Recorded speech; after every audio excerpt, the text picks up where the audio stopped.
go for A snowstorm. Antarctica.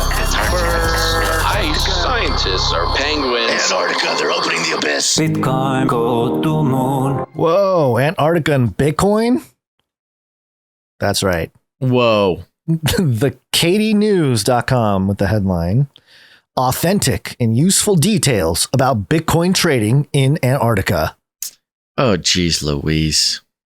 Yeah, that's what you say now. By the end of this thing, we're gonna have our own mining rig in Antarctica. I mean, it's the only way. Yeah. If you're thinking about trading Bitcoins in Antarctica, there are a few things you should know. First of all, the Antarctic continent is not recognized by any government as a country, so there is no legal framework for regulating Bitcoin trading. Ooh, okay. That said, there are a few exchanges that have set up shop in Antarctica, and they seem to be doing quite well. Okay, so explore Bitcoin 360 AI for further information. The most popular exchange in Antarctica is probably PolarX, which was launched in early 2014. The exchange allows users to buy and sell Bitcoin using various fiat currencies, including US dollars, euros, and British pounds. PolarX has been growing steadily since its launch and now has over 10,000 registered users. Wow. I don't think they're all in Antarctica. I think they're just using it. Unless, Gons, the penguins are trading Bitcoin. Unless you've got crypto penguins. Crypto penguins. Did you wouldn't have played this game. It was one of the very first kind of popular chat room type of games. It's like a social game is what it was. It was called Club Penguin. That recently got shut down. Yes, are you aware of remember, Club Penguin? I was a little too old for it, but I remember early on in the internet days, a lot of kids everybody played Club Penguin. It was basically just a chat room, but you were a little penguin and you could get clothes for your little penguin and walk around and stuff like that. I never played it either. I was just aware of it. I'm thinking now we got crypto penguins, man. All the Club Penguin players grew up playing Club Penguin. And Club Penguin got shut down, and now they're all in their 20s and 30s. They need it's installed into their meme DNA. It's in their brains forever, into their software. Everything must be penguin themed. I'm thinking crypto penguins, that's probably already an NFT or something. There's got to be some crypto penguins. Or perhaps, if you start trading Bitcoin, there's no way to tell. If you start trading Bitcoin through Antarctica, you could be inadvertently supporting, aliens or Nazis or Nephilim penguins or something. That's quite the list. That's what Janet Yellen will come out and announce, because if you're using Bitcoin, obviously you're some sort of criminal or you're supporting criminals. And if your Bitcoin is based in Antarctica, what else could there be besides you supporting some sort of criminal or genocidal activity or penguincidal? Who knows? Yeah. One of the main reasons why Bitcoin trading is so popular in Antarctica is because of the continent's isolation. Unlike other parts of the world, there's isolation. Get it? Unlike other parts of the world, there is no easy way to get Bitcoins into Antarctica. You don't. Okay. What? The only way to do it is to buy them from an exchange like PolarX. I don't know if that's that. I don't know that that's true. You can bring a device. See, Bitcoin doesn't. Okay. Never mind. How would you even get the Bitcoin to Antarctica? It doesn't. Okay. Yes, the Bitcoin sits on the blockchain, folks. It sits on a computer ledger that's being maintained by a network of computers. It could be on your USB drive. You can put it in a USB drive. It can be on your phone. You can just access it wherever. This means that how are you going to get a phone to Antarctica, Gons? The penguins. Another advantage of trading Bitcoins in Antarctica is that the exchanges are not subject to the same regulations as they are in other parts of the world.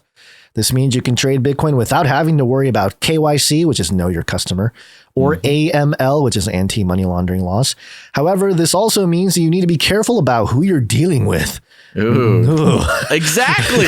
It could be Nazis, it could be aliens, or it could be Nephilim penguins. Make sure that you only trade with people you trust and always use escrow when possible. Yeah, so Well, it kind of goes on. I mean, some strangely practical advice at the end of this article.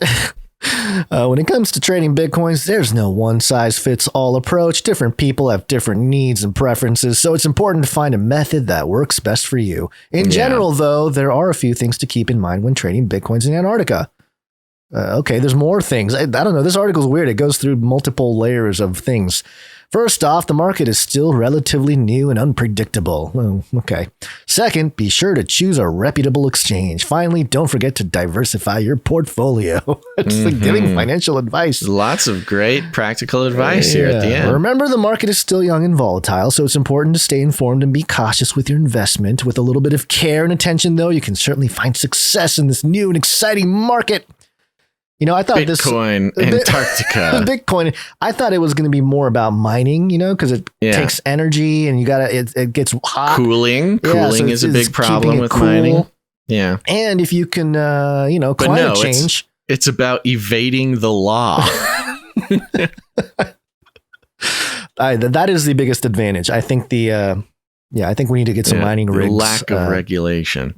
Set up over there. And that'll be a little exit strategy. It's like the sun is out like 24 hours a day for most of the year down there. Get some solar panels. Get some solar panels. Some wind turbines to collect the energy. And you get some free cooling, just throw those ant miners out in the snow. Just let them sit negative there. Carbon emissions. And we're ESG compliant. And that's how you fix climate change.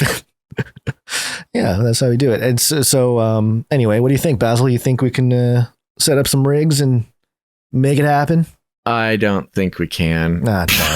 I don't think that's in the cards for us. Maybe we can convince the wife of Mr. Mondak Bakken to do just not a whole, a stay thing, just a trip to, set it up for us. He would just need, Mr. That's Sir Mondak Bakken, by the way. Bakken, he would need to, he just needs to go down maybe like once a quarter to check on the rigs. Check on the rigs. Scrape the ice and the penguin poop off of the Bitcoin mining rigs we got down there.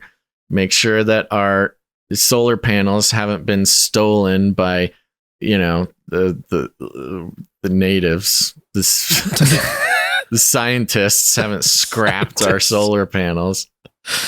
Yeah, that would be bad. Because I think that's what they eat. I think the solar scientists, or the Antarctican scientists, they eat solar panels, I think. I did see a crumbled up solar panel on the freeway this morning on the way here. That's not good. That's so sad. So sad. The other thing, and I really have been meaning to bring this story to the show, which we haven't, but no big deal. There was an Ethereum mixer called Tornado Cash that got taken down recently. I think it was the Treasury Department came out and arrested the guy who originally coded or was part of the team that coded this thing called Tornado Cash, which is basically a place where you go, you can send your Ethereum in there. So you can certainly use it for money laundering purposes. So here's what's not genuine about it is the Treasury Department in their whole presser thing came out and said, $8 billion have been, laundered through this platform. But it's like, no, that's the total amount of money that's been used in Tornado Cash. Certainly bad people have probably used it. But of course, there are totally legit reasons to use something like that as well. Yeah. But the implications. Wasn't it a open source software? It's open source. Yeah, that's what I'm saying. So all these sort of centralized exchanges and stuff, they're all out there and free, these millionaires and billionaires. But the guy who just codes it is arrested. Right. And it sets a really bad precedent because I didn't know about this, but apparently in like 1994, there was a court case. I got to get all my notes in front of me. But basically, they determined that code is speech. Do you know about the code of speech thing? I've heard the term. You're going to need to remind me. I don't remember the exact case. Oh, it's a free speech thing, isn't it? It's a free speech thing. It's a free speech thing. You can code whatever you want. Right. As long as you personally don't break the law. Right. So now that they're going after Tornado Cash, which is a platform that allows for some kind of laundering. Maybe the guy did do some laundering, who knows, but it sets a really dangerous precedent because now it's like, any open source project is suddenly, can be shut down or whatever just because some bad people use it. Why don't they use the same standard for the US dollar? Yeah, it is interesting because, code is speech, meaning free speech, meaning just writing a piece of code that could be used for crime isn't a crime. Right. Only when someone uses the code for crime is it then a crime, which is interesting because, pretty much the entire hacker community kind of works off of that principle. Any manufacturer of anything works under that principle. Right, you can be a hammer manufacturing and be like, hey, we build hammers. Well, we're going to shut down your hammering factory because you made a hammer that murdered someone. It's ridiculous. It's the gun control conversation. Same conversation. Just to make a gun doesn't mean that a crime will be committed, even though a crime can be committed. Yeah. Anyway. That's weird. Yeah. Anyways, I don't know what that has to do with Antarctica. Oh, he should have just gone to Antarctica. Easy out, baby.